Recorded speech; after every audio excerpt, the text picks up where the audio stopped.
தமிழ் உறவுகளே, மீண்டும் ஒரு உலக நகர்வுகள் நிகழ்வினூடாக உங்கள் அனைவரையும் சந்திப்பதில் மகிழ்ச்சி. இங்கே நான் ஆஸ்திரேலியாவிலிருந்து அருள், என்னுடன் இங்கிலாந்திலிருந்து இராணுவ புலனாய்வு மற்றும் அரசியல் பொருளாதார ஆய்வாளர் கலாநிதி அரசு என்னுடன் இணைந்து கொள்கின்றார். வணக்கம் அரசு. வணக்கம் அருள். இலக்கு நேர்களுக்கு அன்பு கலந்த வணக்கம். இப்பொழுது நாங்கள் முக்கியமாக பார்க்கப்பட வேண்டியது இந்த ஹோர்முஸ் நீர்முனை நீர் ஒரு பகுதி திறக்கப்பட்டிருப்பதாகவும் 2 பகுதிகளாலும் கப்பல்கள் சென்று வருவதாகவும் ஒரு தகவல்கள் இருக்கின்றன. அதே வேளையிலே ஈரானினுடைய அப்பாஸ் அரக்காட்சி அவர்கள் ஓமானிலே பேச்சுவார்த்தைக்கு சென்றிருப்பதாகவும் கூறப்படுகிறது. குறிப்பாக இப்ப இவ்வளவு காலமும் ஓமான் அமெரிக்கா சார்பாக இருந்தது. அமெரிக்கா ஓமானை கட்டாயப்படுத்தியதோ தனது ஓமான் பக்கமாக ஒரு நீரிணை வழியை திறக்கவும் முயற்சித்தது. ஆனா இப்ப அமெரிக்காவை தாண்டித்தான் இந்த 2 பேரும் பேச்சுவார்த்தை நடத்தி இந்த நீரிணையை திறக்கிறதுக்கு முயற்சி செய்கிறார்களா? அந்த நிலைப்பாடு என்ன என்பதை பற்றி முதல்ல கொஞ்சம் கூறுங்கள். அதாவது ஹோர்முஸ் நீரிணை தான் இப்ப மிகப்பெரிய ஒரு இந்த போரின் ஒரு சிக்கலான பகுதியாக இருக்கின்றது. அமெரிக்கா போரிலிருந்து வெளியேறி முன்னைய நிலைக்கு திரும்பாதவாறு இந்த நீரிணை ஒரு மிகப்பெரிய தடையாக இருக்கின்றது. அமெரிக்கா இந்த நீரிணையின் பிரச்சனையை தீர்த்து விட்டு இந்த போரிலிருந்து முற்றாக வெளியேறத்தான் அமெரிக்காவுக்கு இப்போது ஆர்வமாக இருக்கின்றது. ஆனால் அதிலிருந்து வெளியேறாதவாறு இஸ்ரேல் அதற்கான தடைகளை போட்டுக் கொண்டிருக்கிறது. அமெரிக்காவின் ஊடகமான CNN தகவலின்படி இப்போது உங்களுக்கு தெரியும், ஈரான் வெளிவார அமைச்சர் அப்பாஸ் அரக்சி ஈரானுக்கு ஓமானுக்கு சென்றிருந்தார். அங்கு இருதரப்பு பேச்சுவார்த்தைகள் நடந்ததாகவும் அப்போது ஓமான்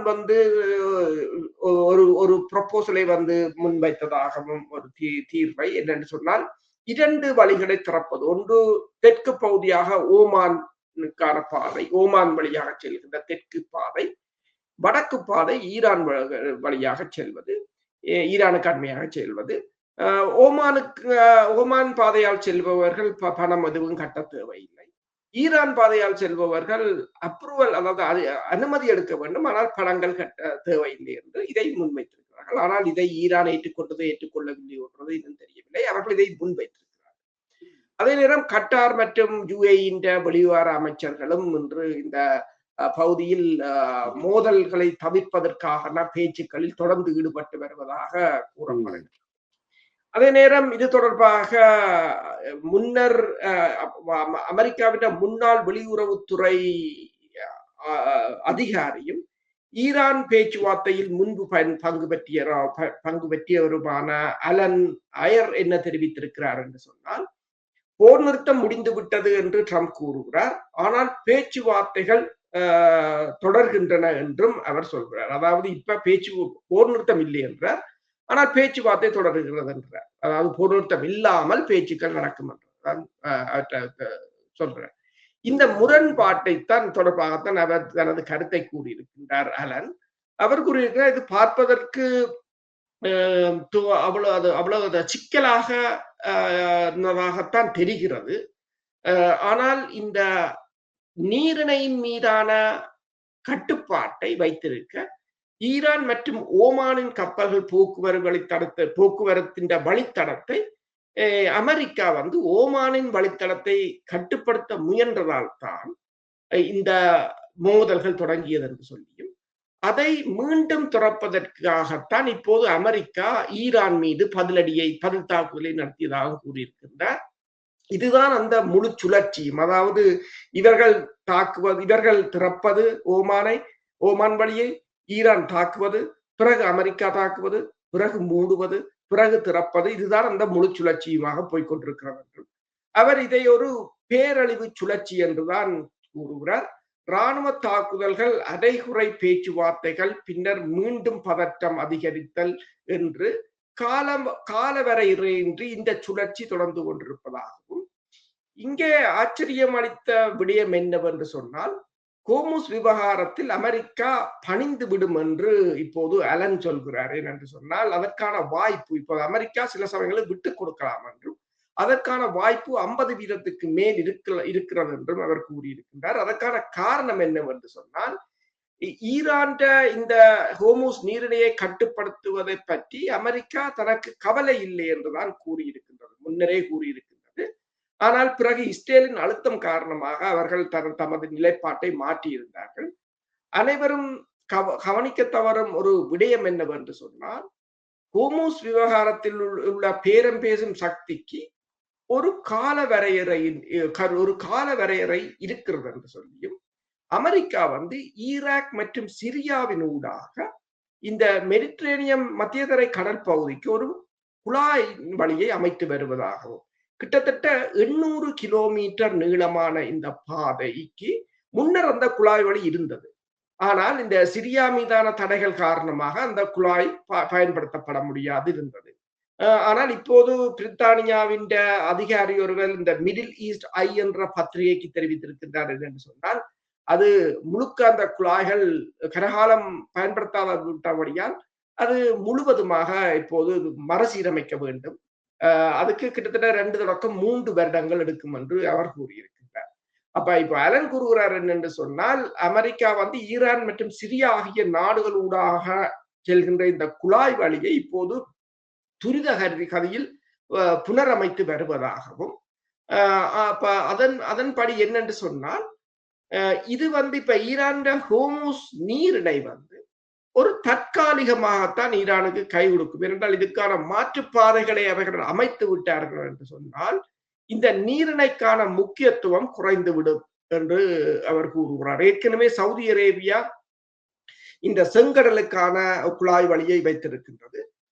இப்போது ஈராக்கின் 90% பொருளாதாரம் இந்த எரிபொருள் தான் தங்கி இருக்கின்றது. இப்ப ஈராக் இந்த சிரியா வழியிலான அந்த குழாய் வழியை பயன்படுத்துமாக இருந்தால், அந்த ஹோமூஸ் நீரிணையின் ஈரான் பிடிக்கான வலு குறைந்து விடும் என்று அவர் கணித்திருக்கிறார். எனவே இது ஈரானுக்கும் தெரியும் என்றும், எனவேதான் ஈரான் அந்த தனக்கு ஒரு குறுகிய கால அவகாசம் தான் ஈரானுக்கு இருக்கிறது. 1 வருஷமோ 2 வருஷத்துக்குள்ள இது இந்த முக்கியத்துவம் குறைவதற்கு முன்னர் ஈரான் அதன் மீதான பிடியை இறுக்குகிறது என்று அவர் கூறியிருக்கிறார். நான் நினைக்கிறேன் ரஷ்யாவிலிருந்து ஐரோப்பிய நாடுகளுக்கு வருகின்ற எண்ணெய் மற்றும் எரிவாயு கூட குழாய்களினூடாகத்தான் வருகின்றது என்று நினைக்கிறேன். சரி, இப்பொழுது வைத்துக் கொள்வோம், இவ்வாறு குழாய்களினூடாக எண்ணெய் பரிமாற்றம் நடைபெறுமாக இருந்தால் குழாய்கள் வந்த வழி விநியோகத்தை தாக்க முடியாதா ஈரானால் என்று நேற்று நீங்கள் கூறினதன்படி ஈரானிலிருந்து சைனா மற்றும் போன்ற நாடுகளுக்கு செல்கின்ற தரை வழியாக, அதாவது இந்த ரயில் பாதைகளை இவர்கள் உடைத்திருக்கிறார்கள். பெருமளவு செலவான குண்டுகளை போட்டு அந்த பாதையை உடைப்பது போல ஈரானும் தன்னால் முடிந்தால் அந்த குழாய் வழி போக்குவரத்தை தாக்கி அதனை இல்லாமல் செய்ய முடியாத சந்தர்ப்பம் இருக்கிறது அல்லவா? அவ்வளவு தூரத்துக்குள்ள அவர்களுக்கு ரிகண வீச்சுள்ள தூரம் போல அவர்கள் ஏதோ ஒரு வீச்சுக்குள்ளே அந்த குழாய்கள் வருகின்றது அல்லவா? நீங்க சொல்றது சரி. என்னென்று சொன்னால், இவர்கள் என்னதான் குழாய்களை அமைத்தாலும், நாங்கள் முதலில் கூறியிருந்த இந்த சவுதி அரேபியா அரம்கோ என்ற உலகிலேயே மிகப்பெரிய எண்ணெய் சுத்திகரிப்பு நிலையம் ஈரானின் ஒரு கொரம்ஷகர் ஏவுகணை காணும் அந்த அவலத்தையும் அளிப்பதற்கு. ஒன்று, நீங்கள் சொன்னது போல இந்த குழாய் வழிகள் அனைத்தும், இப்ப சவுதி அரேபியா செங்கடலுக்கு செல்கின்ற குழாய் வழிகளாக இருக்கலாம், அனைத்தும் ஈரானின் ஏவுகணை வீச்சு, ஆளில்லாத தாக்குதல் விமான ட்ரோன்களின் தூர வீச்சுக்கள் தான் இருக்கின்றன. அதை தகர்ப்பது ஈரானுக்கு ஒரு மிகப்பெரிய வேலை அல்ல. ஆனால் அது மட்டுமல்லாது, இந்த எண்ணெய் சுத்திகரிப்பு நிலையங்களை தாக்கி அழித்து விட்டால் பிறகு குழாய்களால் போறதுக்கு எண்ணெயும் இருக்காது என்றதும் ஒரு நிலைமை இருக்கு.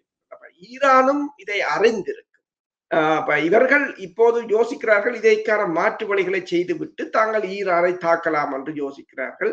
ஆனால் அது உடனடியாக நடக்க போறது இல்லை. நீங்கள் கூறுவது போல ஈரானை பொறுத்தவரையில் ஈரான் ஏவுகணை கிட்டத்தட்ட 4000 கிலோமீட்டருக்கு டியாக்கோ காசியாவுக்கு கூட அவர்கள் ஏவுகணையை ஏவியிருந்தார்கள் என்றால் 2000 கிலோமீட்டர் 2500 கிலோமீட்டர் தூர வீச்சு ஈரானுக்கு மிகப்பெரிய பிரச்சனை அல்ல. அடுத்தது ஈரான் இப்ப நீங்கள் பார்த்தீர்கள் சொன்னால், நேற்று ஜோர்டான் மீது ஈரான் தாக்குதலை நடத்தியது என்று நாங்கள் கூறியிருந்தோம். இந்த ஜோர்டானில் தான் அமெரிக்காவின் கட்டளை மையம் இருக்கின்றது. அங்குதான் அமெரிக்காவின் டேங்கர் KC-135 ரக டேங்கர்கள், மற்றது F-35 ரக விமானங்கள் என்றது அங்குதான் பெருமளவில் இருந்தது. அப்ப முதலில் சொன்னார்கள் எல்லாத்தையும் இன்டர்செப்ட் பண்ணிவிட்டோம் என்று.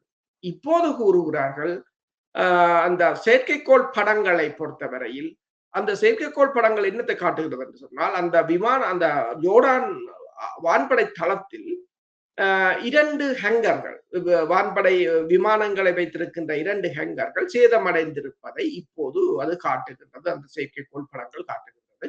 எனவே அது சேதமடைந்ததாகத்தான் இருக்கலாம். அப்ப ஈரானை பொறுத்தவரையில் ஈரானால் இலகுவாக தாக்குதலை மேற்கொள்ள முடியும். அடுத்ததாக நீங்க பார்த்தீங்கன்னு சொன்னால் இப்ப சிரியாவுக்களால் வருகின்ற இந்த குழாய்களை பொறுத்தவரையில் ஈராக்கில் ஈரான் வந்து தனக்கு ஆதரவான படையினரை வைத்திருக்கின்றது. உங்களுக்கு தெரியும் பெருமளவான தாக்குதல்கள் இப்ப KC-135 விமானம் கூட இந்த போர் 40 நாள் சண்டையின் போது ஈராக்கில் வைத்துத்தான் சுட்டு வீழ்த்தப்பட்டிருந்தது, ஈரானில் அல்ல. இன்று லெபனான் செய்தித்தாளான அல் அக்பர் என்ற செய்தித்தாள் ஒன்றை வெளியிட்டிருக்கின்றது. இந்த ஈரான் உச்ச தலைவர் அயத்துல்லா ஹமேனியின் அவற்றை நிகழ்வு ஈராக்கில் நடைபெற்ற போது பிரம்மாண்டமான மக்கள் அதில் கலந்து கொண்டதை தொடர்ந்து வாஷிங்டன் வந்து தனது கடும் அதிருப்தியை வந்து ஈராக்கிய அரசுக்கு தெரிவித்திருப்பதாக கூறியிருக்கிறது. அதே சமயம் இன்னொரு செய்தியும் கூறுகிறது என்னென்று சொன்னால் இந்த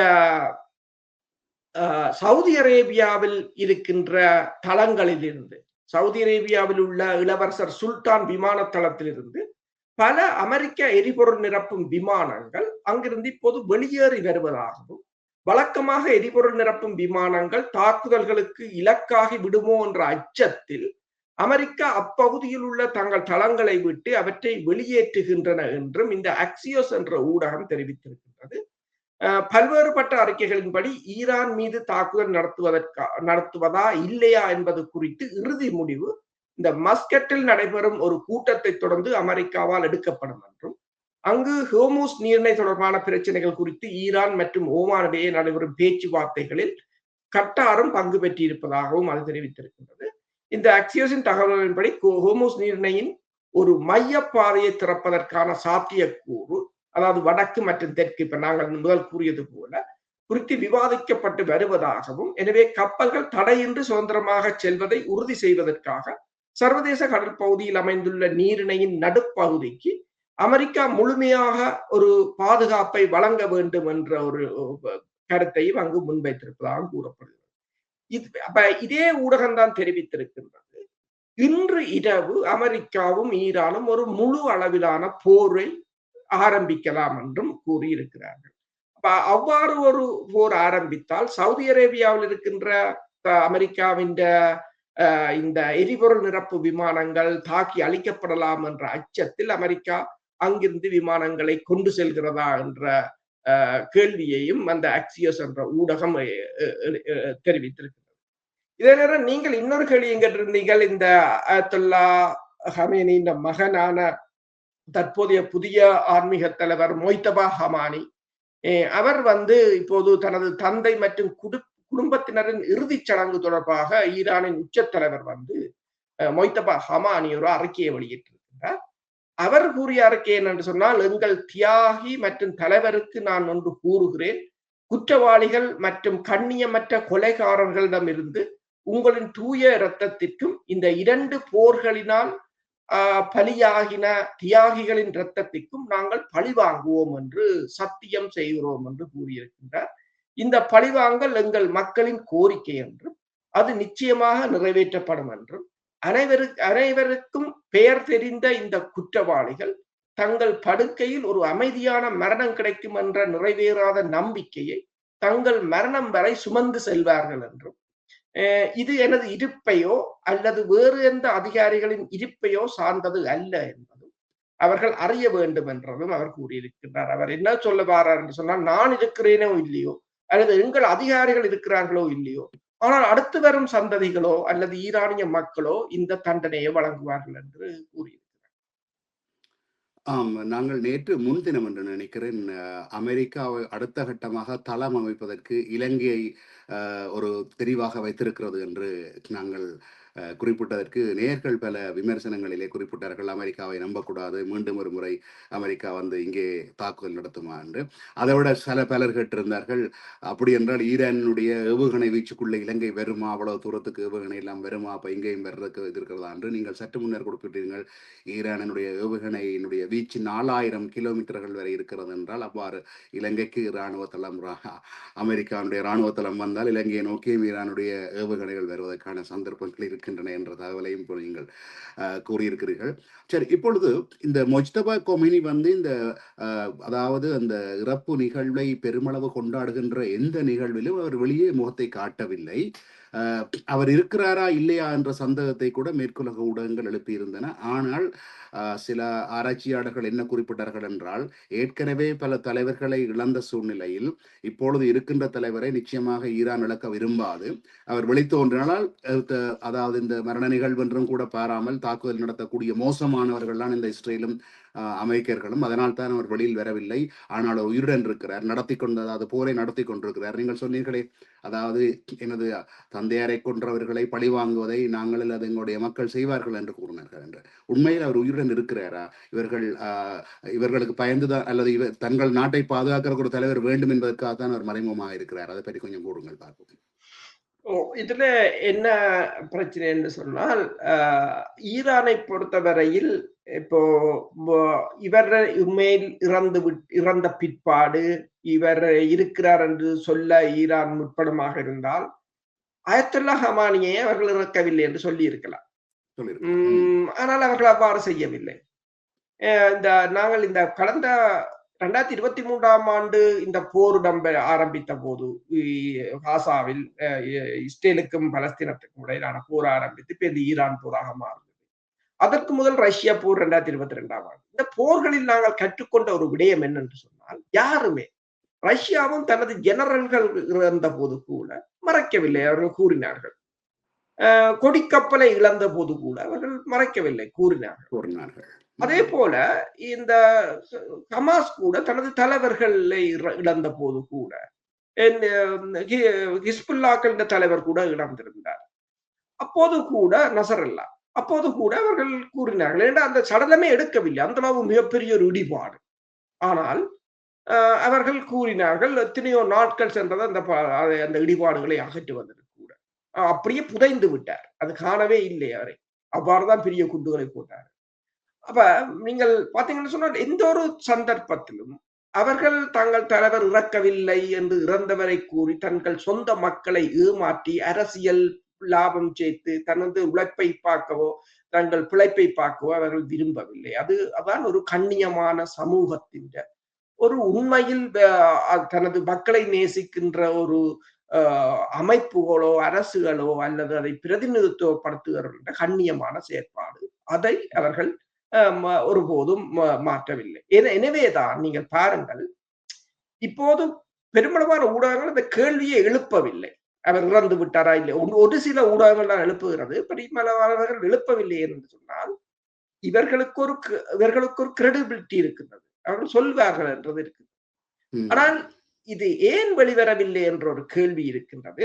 அதுக்கு முதலிலேயே இந்த அக்சியஸ் என்ற ஊடகம் தெரிவித்திருந்தது, அவர் இந்த அஞ்சலி செலுத்த விரும்பி இருந்தார். ஆனால் ஈரான் புலனாய்வுத்துறையும் இராணுவ உயர் அதிகாரிகளும் அவரை வெளியில் வர வேண்டாம், பாதுகாப்பு கருதி அவர்களை விலத்தி விட்டார்கள். ஏனென்றால் பேச்சுவார்த்தைக்கு போறவர்களே, பாகிஸ்தானுக்கு போனவர்களையே குறிவைத்து தாக்க முற்பட்டிருந்தது என்று சொல்லி அவர்கள் விமானத்தை அசர்பைசானில் இறக்கி பிறகு தரையால் தான் வந்து சேர்ந்தார்கள்.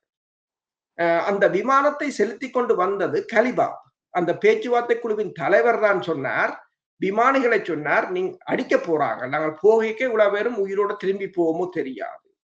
அப்ப நாங்கள் பேச்சுவார்த்தைக்கு வந்த நாங்கள் போறோம், நீங்கள் எங்களோட சேர்ந்து நீங்கள் உயிரிழக்க தேவையில்லை, நீங்கள் பாகிஸ்தானில் இறங்குங்கள், நீங்கள் பின்னால் வாங்கல் என்று அவர் தான் அந்த விமானத்தை ஓடிக்கொண்டு போனார்.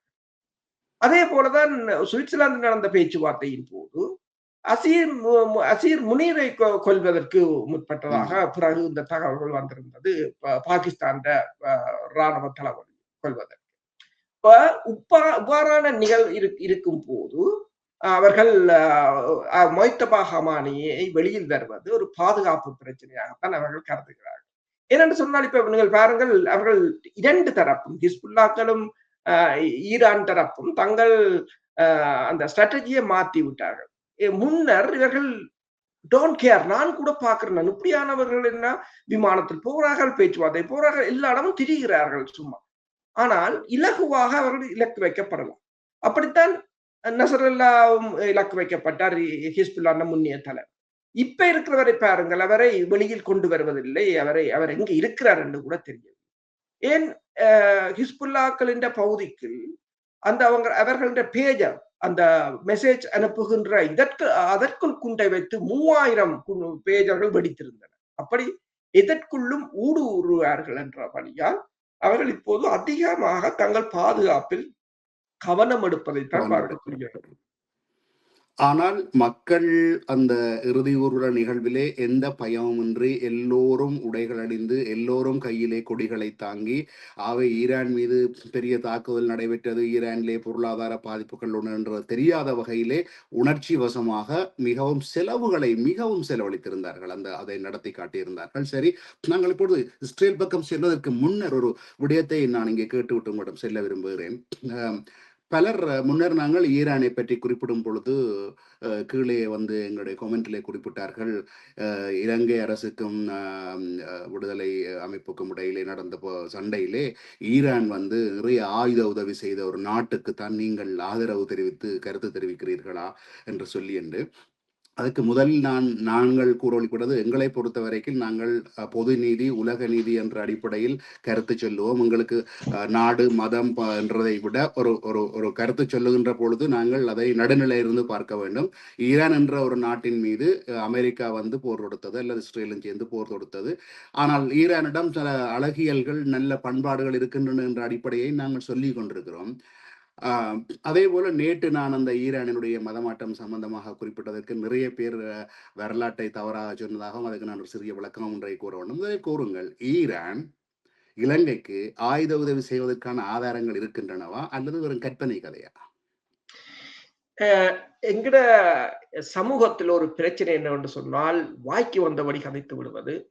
அதனாலதான் நீங்கள் பாருங்கள், தமிழ் ஆக்களின் இந்த ஒரு பெரிய செய்திகளுக்கும் இந்த மேற்குலக ஊடகங்களோ யாரும் ஒரு கிரெடிபிலிட்டியோ ஒரு இதை கொடுப்பதில்லை. ஏன் தங்கள் சொந்த தலைவரையே இருப்பதாக கூறி பணத்தை கலக்கிறாண்டா, அதை பார்க்கிற வெளிநாட்டுக்காரர் எல்லாருக்கும் தெரியும் தானே. அதை பார்த்து சிரிப்பானை வழிய அந்த மக்கள் ஒரு மூடர் கூட்டமாகத்தான் இருக்கு. இப்ப என்னென்று சொன்னால், ஒரு ஒரு அறிவாளிக்கும் 10 பேர் இருப்பாங்க கூட்டமா, ஒரு பைத்தியக்காரனுக்கு 10 பேர் இருப்பாங்க. ஏன்டா அவன் என்ன பைத்தியம் செய்யறான்னு வேடிக்கை பார்க்கறதுக்கு. அதை அவங்க பெரிய கூட்டமாக யோசிப்பாங்க. அதே ஒரு நிலைமைதான். இப்ப நீங்கள் பார்த்தீங்கன்னு சொன்னால், இஸ்ரேல் இலங்கைக்கு ஆயுதம் கொடுத்ததுக்கான சான்றுகள் பெருமளவில் இருக்கின்றன. என்ன, கிபீர் விமானம் இருக்கின்றது, டோரா அட்டாக் போட் இருக்கின்றது, கோல் கொமாண்டோ தாக்குதல் துப்பாக்கிகள் இருக்கு, M4 ரக ரைபிள்கள் இருக்கு, பல மொசாட்டின் பயிற்சி இருக்கின்றது. ஈரான் காசுக்கு வித்திருக்கலாம். காசுக்கு எல்லாரும் தான் விற்பாங்க. நீங்கள் போன இப்ப எல்டிடியே கூட எல்லா இடம் தான் இப்ப எல்டிடி T56 ரக துப்பாக்கிகள் பெருமளவில் பயன்படுத்தினார். அப்ப நாங்கள் சொல்றதா, சீனா இயக்கத்துக்கு ஆயுதம் வழங்கியது இந்தியாவுக்கு எதிராக என்றா சொல்றது. அப்ப இப்ப என்னென்று முடிக்கலாம், இப்ப சீனா இலங்கை அரசாங்கத்துக்கும் Y8 விமானம், Y12 விமானம் எல்லாம் சீனாண்ட விமானம்.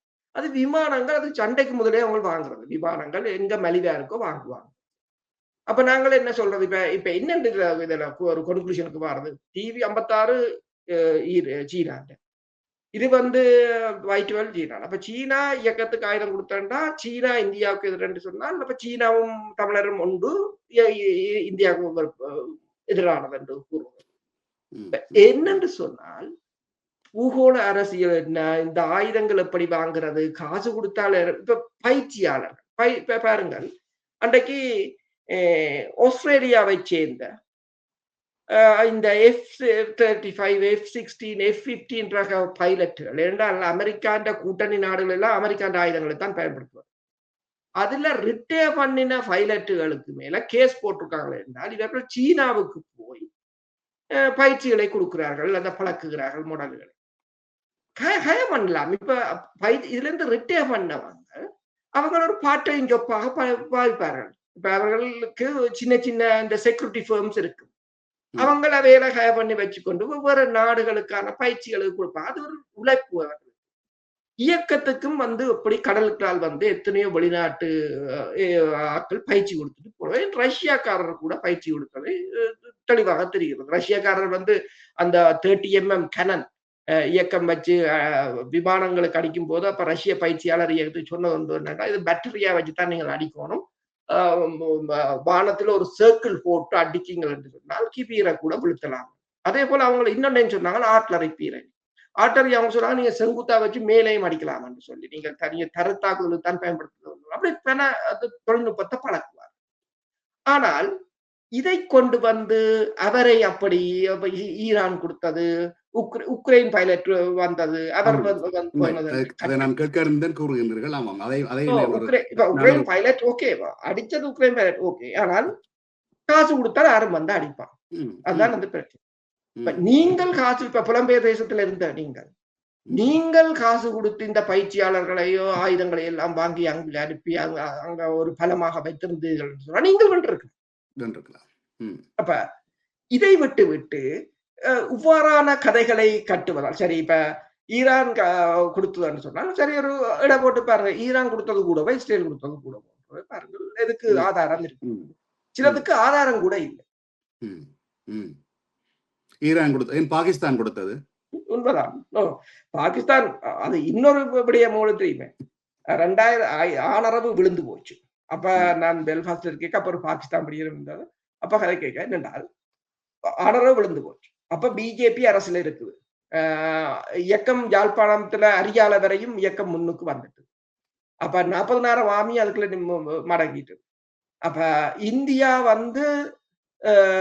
அதை தாங்கள் அதை ஒரு உதவியை வழங்குகிறோம் சந்திரிகாவுக்கு சொன்னாங்க, தாங்கள் எடுத்து தாரோம் என்று சொல்லி ஒரு காலத்தை வாங்கிவிட்டு பிறகு இந்த வடிவாக சொன்ன இந்தியா பாகிஸ்தானுக்கு சொல்லிச்சுதான், நாங்கள் ஆயுதம் கொடுத்தால் எங்களுக்கு இப்ப தமிழர் இந்த இஷ்யூவால பிரச்சனையாக வரும், நீங்கள் ஆயுதத்தை இலங்கைக்கு அந்த மல்டிபரலை கொடுங்க.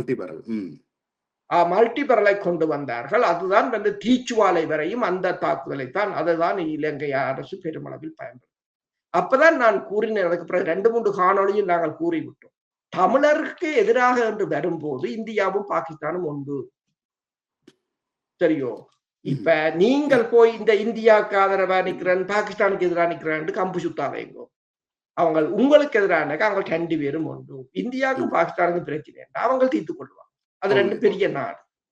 இந்தியாவும் அணு ஆயுதம் உள்ள நாடு, பாகிஸ்தானும் அணு ஆயுதம் உள்ள நாடு. எங்கள்கிட்ட அணு ஆயுதம் இல்லை, ஒரு அளவாங்கு கூட இல்லை. நீங்கள் அவங்க வேணுமென்றா தீர்த்துக் கொள்ளுவாங்க. இந்த இடத்துல அதுதான் ஒரு பிரச்சனை என்னன்னு சொன்னால், அணுக்குண்டு வைத்திருக்கிற நாட்டை விட அந்த நாட்டை பாதுகாக்கிறது தாங்கள் தான் என்றுதான் கலைப்பது. அதுதான் மிகப்பெரிய ஒரு வேடிக்கையான விடயம்.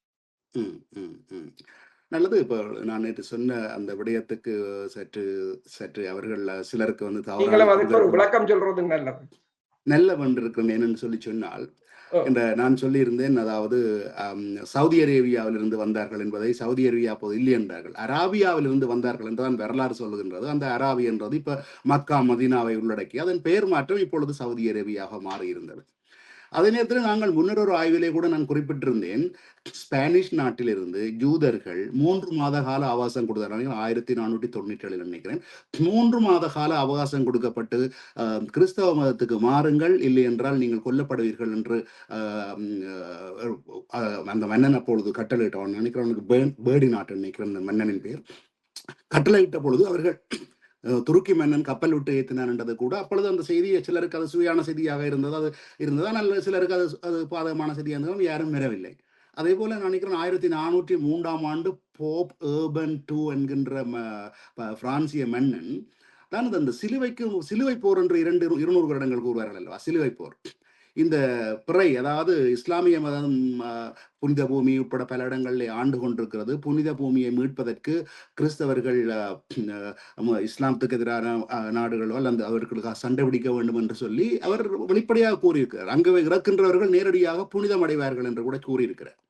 அப்ப அதையும் நாங்கள் கூறுகிறோம். நாங்கள் நடுநிலையா இருந்து யார் தவறு செய்தாலும் இல்ல யார் நல்லது செய்தாலும் கூற வேண்டியது நடுநிலையாளர்களின் கருத்து. அப்ப நேற்று நான் கூறினதுக்கான ஒரு ஒரு மேலதிக தகவலை கூட விரும்புகிறேன். சரி, ஒரு நாட்டை இன்னொரு நாடு வந்து ஆக்கிரமித்து அந்த மன்னனை கொன்று போவது முதலாவது தவறு தானே.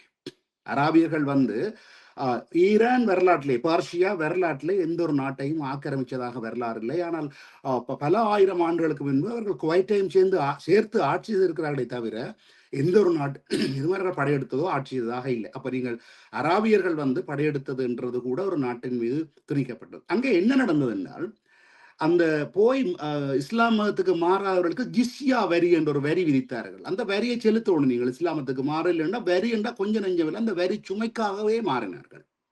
அடுத்தது உயர் பதவியில் அரசாங்கத்துல பதவி வைக்கணும், படையில சேரணும், வணிகம் செய்ய வேணும், எதுவாக இருந்தாலும் இஸ்லாமியராக இருந்தால்தான் அவருக்கு இருக்கணும், மற்றவர்களுக்கு அந்த சலுகை இல்லை என்ற மாதிரியானது இருந்தது. அதே போல ஈரானியர்கள் வழிபட்டது நெருப்பைத்தான் அவர்கள் வழிபட்டார்கள். அந்த நெருப்பை வழிபட்டவர்கள் அந்த பல இடங்களிலே அதை வழிபாடு தடுக்கப்பட்டது, கோயில்கள் அழிக்கப்பட்டன, நூலகங்கள் எரிக்கப்பட்டன, மதகுருமார்கள் கொல்லப்பட்டார்கள், அறிவாளிகள் கொல்லப்பட்டார்கள். இப்பொழுதுதான் நான் ஒரு முக்கியமான விடயம் ஒன்றையும் எல்லோருக்கும் தேவைப்படுகின்ற ஒரு விடயம் ஒன்றை நான் இப்பொழுது தொடங்குகிறேன். எதற்காக ஈரானியர் பார்சியர்கள் இந்தியா நோக்கி வந்தார்கள்? இதே முஸ்லிம் இஸ்லாமிய மதமாற்றத்தை விரும்பாத ஒரு பகுதியினர் கப்பல்களில் ஏறி எங்கே வந்து இறங்கினார்கள்? இந்தியாவினுடைய கல்கத்தா, மன்னிக்கவும், இந்த நரேந்திர மோடியினுடைய மாநிலம் குஜராத். குஜராத் மாநிலத்தில் ஷென்சன் என்ற பகுதியில் வந்து இறங்கி அகதிகளாக வந்தார்கள். அப்பொழுது அந்த மன்னன் சொன்னான், உங்களை நான் அகதிகளாக வரவேற்கிறேன், நாங்கள் ஒன்றும் பெரிய வசதியானவர்கள் அல்ல. அதற்கு ஈரானியர்கள் சொன்னது, சர்க்கரை, நாங்கள் உங்கள் பாலிலே சர்க்கரை போல உங்களுடன் சேர்ந்து இருப்போம், உங்களுடன் சேர்ந்து உங்கள் நாட்டை முன்னேற்றுவோம் என்ற அடிப்படையில் தான் கொல்கத்தா, நான் முன்னரும் குறிப்பிட்டிருந்தேன், கொல்கத்தா என்ற மாநிலம் இன்றைக்கு ஒரு இந்தியாவிலே மிக பெரும் மாநிலம். அவர்கள் வழிவந்தவர்களான் டாட்டா குழுமம், தகப்பனுக்கு பேர் ராம்செட்டி டாட்டா, இப்போ உள்ள அண்மையில் இறந்தவர் டாட்டா, ரத்தன் டாட்டா எல்லாம் இந்த ஈரானிய வம்சாவளிகள்.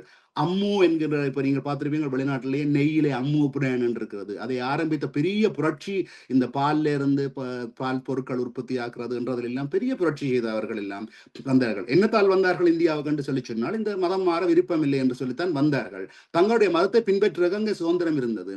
சௌஹார்ட்னஸ் என்று சொல்லி இன்றைக்கும் சௌஹாஸ்ட்ரா இன மக்கள் என்று இந்தியாவில் இருக்கிறார்கள். ஈரானை விட அதிகமானவர்கள் இந்தியாவில் இருக்கிறார்கள்.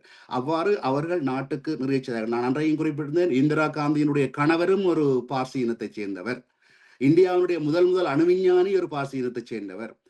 இந்தியாவிலிருந்து முதல் ஐக்கிய நாடுகளுக்கு சென்று இந்தியாவுக்காக குரல் கொடுத்த ஒருவர் ஒரு பார்சி இனத்தைச் சேர்ந்தவர் என்று. அவர்கள் அந்த நாட்டோடு இணைந்து அந்த நாட்டை முன்னேற்றினார்கள், அவர்களோடு சேர்ந்து வாழ்கிறார்கள். இன்றைக்கும் அவர்கள் தங்களுடைய அடையாளத்தை வைத்துக் கொண்டே அந்த நாட்டுக்கு உதவியாக இருக்கிறார்கள். இன்னொன்றையும் கூடிய விரும்புகிறேன், இந்த ஈரானிய நாடு வெறும் நாங்கள் வெளியிலே தெரியாத நாடு. ஈரானிய நாட்டிலே திரைப்படம் எடுப்பதற்கு நிறைய கட்டுப்பாடுகள் இருக்கின்றன. பெண்களை வைத்திருக்க முடியாது, பெண்களும் மூடிய ஆடைகள் எடுக்கணும், கிட்ட நெருக்கமாக எடுக்க முடியாது என்ற நிறைய கட்டுப்பாடுகள் இருந்தும் உலகத்தில் இந்த ஆஸ்கார் விருது வென்ற பல படங்கள் ஈரானிய திரைப்படங்கள், பல திரைப்படங்கள். ஆகவே அவருடைய அழகியல் ஒன்று இருக்கிறது. அந்த அழகியலை பற்றி நாங்கள் குறிப்பிடும் பொழுது சில விஷயத்தை தொட்டுத்தான் செல்லுவோம். ஆகவே இதுல வந்து யாரையும் புண்படுத்துவதற்காக அல்ல. அராபியர்கள் வந்து ஈரானை புகுந்து போராடி அந்த நாட்டை கட்டுப்பாட்டுக்கு கொண்டு வந்தது ஒரு ஆக்கிரமிப்புன்றது தவறு. பிறகு 600 வருடங்களாக இவ்வாறு சில நெருக்குதல்களின் மூலம் அவர்கள் முழுக்க மாறினார்கள். இன்றைக்கு அந்த நான் சொல்லுகின்ற உண்மையான சௌஹாஸ்ட்ரா மதத்தை பின்பற்றுகிறவர்கள் வெறும் 20,000 பேர் தான் ஈரானில் இருக்கிறார்கள். ஆனா 60,000 பேருக்கு மேல 1,00,000 வரைக்கும் இருந்திருக்கிறார்கள். அவர்கள் இப்போது மற்றவர்களாக மாறி வெளிநாடுகளில் சென்று விட்டார்கள், இருக்கிறார்கள் என்ற செய்தியையும் பதிவு செய்து கொள்கிறேன். இஸ்லாமிய சகோதரர்கள் ஒன்றை புரிந்து கொள்ள வேண்டும், நாங்கள் யாருக்கும் எதிராகவோ யாருக்கும் வன்மம் கற்பதற்காகவோ நாங்கள் பதிவுகள் செய்வதில்லை. நடுநிலையாக பொது நீதி, உலக நீதி என்ற அடிப்படையிலே நல்ல விடயங்களை கூறுவோம். அதிலே சிலருக்கு அது கசப்பாக இருந்தாலும் நாங்கள் அந்த உண்மைகளை சொல்லித்தானே ஆக வேண்டும். குறிப்பிடுங்கள். கொஞ்சம் நீண்ட நேரம் எடுத்து விட்டேன். வரலாறாகத்தான் இருக்கும். அது மாறிக்கொண்டு மாற்றம் ஒன்றுதான் மாறாது என்று கூறுகிற போது மாற்றங்கள் வந்து கொண்டிருக்கும். ஆனால் அதுக்காண்டு பல பழைய வரலாறுகளை நாங்கள் மாற்ற முடியாது. மாற்றம் வந்து விட்டது என்றதுக்காக வரலாறுகளை மாற்ற முடியாது. சிலவற்றை நாங்கள் சொல்லிக் கொண்டு போவது எங்கள் வாசகர்களுக்கும் நேயர்களுக்கும் அவர்களும் பல விடயங்களை அறிந்து கொள்ளக்கூடியதாக இருக்கும், தேடுதல்களாக இருக்கும். ஏனென்றால் வாழ்க்கை எப்போது வாழ்க்கை முடியும் என்று சொன்னால், உன்ற தேடுதல் முடியும் போதுதான் உன்ற வாழ்க்கை முடியும். உனக்குள் ஒரு தேடுதல் இருக்கும் போது அந்த வாழ்க்கை தொடர்ந்து கொண்டுதான் இருக்கும் என்று சொல்றார்கள். அதே போலதான் இந்த தேடுதலை நான் பார்க்கிறேன். நீங்கள் நான் முன்னர் இப்ப என்னை பற்றி இன்னொரு தடவை நான் அறிமுகப்படுத்துகிறேன். முன்னே அரசியல் ஆய்வுகளில் நான் சொல்லுகிற ஒரு வளர்ச்சி நான் இந்த எங்கட செய்திகளை அல்லது ஆய்வுகளை பார்க்கிறவர்கள் அவர்களும் கொஞ்சம் அறிவாளிகளாக, சிந்தனையாளர்களாக, அவர்களும் நாளைக்கு அரசியலை பற்றி தெரிந்தவர்களாக மாற்ற வேண்டும். அதுக்கு நான் சில உதாரணங்கள் கூறுவது, இப்போ ஒரு வைத்தியர் வந்து ஒரு குழந்தையோ அல்லது தனது மனைவியை காப்பாற்றி விட்டால், ஒரு சாதாரண பாமரன் என்ன செய்வான்? ஐயா, இந்த மனைவியை காப்பாற்றி வந்து காலிலே விழுவார். அதே வைத்தியர் தன்னால் முடிந்த அளவு எவ்வளவோ கஷ்டப்பட்டும் அந்த உயிரை காப்பாற்ற முடியல என்றால் அவர் வந்து இந்த மனுஷியை கொண்டுட்டாடா, இந்த பிள்ளையை கொண்டுட்டாடா என்று வந்து கொல்லு வேண்டா ஒன்று என்று வருவார். இந்த ரெண்டையும் வழியா புரிஞ்சு கொள்ற நிலைமைக்கு வர வேணும். எனக்கு சரியா ஞாபகம் இருக்கிறது, பூநகரி இராணுவ முகாம் விழுந்து அடுத்தது ஆணரவாண்டு அந்த காலப்பகுதியில் நான் அரசியல் ஆய்வு செய்து கொண்டிருந்த பொழுது எல்லோரும் பூநகரி விழுந்து விட்டது, அடுத்தது ஆணரவாண்டு நடுக்கட்ட காலப்பொழுது நான் லைவிலே சீரம் தொலைக்காட்சியிலே செய்து கொண்டிருக்கின்ற பொழுது நான் சொன்ன உதாரணத்தை இன்றைக்கும் மீண்டும் சொல்லுகிறேன். ஒரு கிரிக்கெட் வீரர் வந்து சிக்ஸர் அடித்தால் இந்த மைதானத்தில் இருக்கின்ற பவிலியனில் இருக்கிற அத்தனை பேரும் கைதட்டி விட்டு 1 more 6 1 more 6 என்பார்கள். ஆனால் அந்த கொமெண்டேட்டரில் இருக்கிற அனுபவவாதிகள் சொல்லுவார்கள், ஒரு சிக்ஸர் அடித்து விட்டார், அடுத்த தரம் போல் போடுபவர் நிச்சயமாக இவரை அவுட் ஆக்குவதைத்தான் போடுவார், கவனமாக இருக்க வேண்டும் என்று சொல்லி.